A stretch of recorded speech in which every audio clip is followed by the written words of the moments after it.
Are deleted emails really deleted? Hi, everyone. Leo Notenboom here for askleo.com. Here's a question I got. It's said that deleted files are never completely erased unless you do so with the proper software. Does this also refer to emails? Once I erase an email, incoming or outgoing, does that stick around somewhere? When you permanently delete a file, the operating system just sets a flag or removes an entry from a list. The file's data actually remains on the disk until it's actually overwritten later by other files.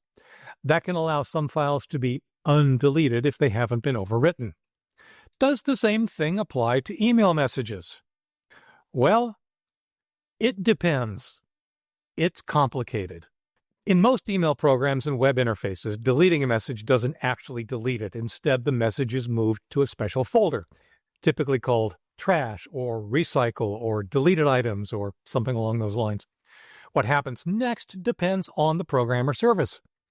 Most online services automatically delete email from the trash after some amount of time, usually 30 days. This gives you a month to change your mind and recover anything you didn't mean to delete. Desktop email programs often have a setting controlling what happens to trash, so you can decide whether it's left alone until you explicitly empty it, or if it gets emptied automatically, say when you exit the program. The real question is, what happens when deleted emails are actually deleted from trash? Well, when it comes to online services, we have no idea. Seriously, got no idea how the trash is handled. It's hidden behind the service provider's interface. I expect it varies from service to service and in fact might even change over time. They're not obligated to tell us.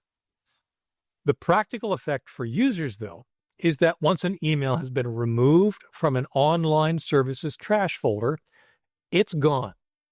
There's no getting it back, except possibly in some exceptional circumstances that I'll talk about in a minute. Desktop email programs store email on your computer in a variety of different ways. Some use a fairly complex database in a single file. Some use a less complex file for each folder. Others use your operating system's disk structure, mapping email folders to disk folders and storing individual email messages as individual files. So what happens when trash gets empty is going to vary a great deal.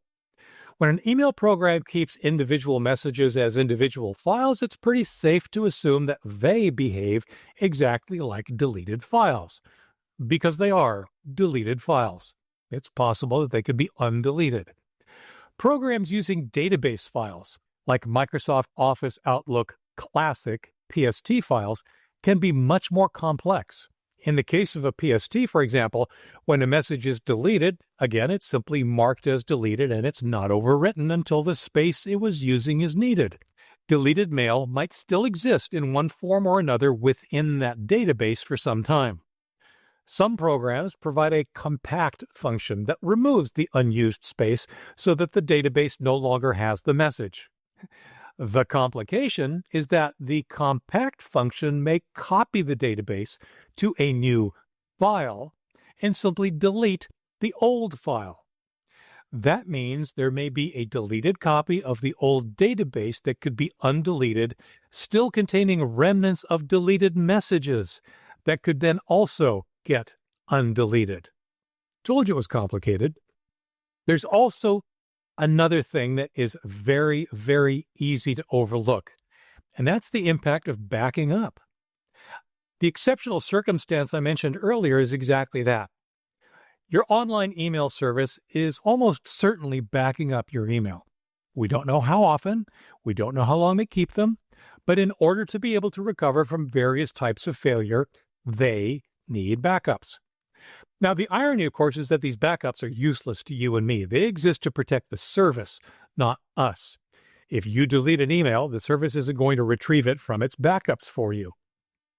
However, they could get a court order to retrieve an email from their backup. That means even if you've completely deleted an email, the service could possibly recover it from the backups they took before you deleted it.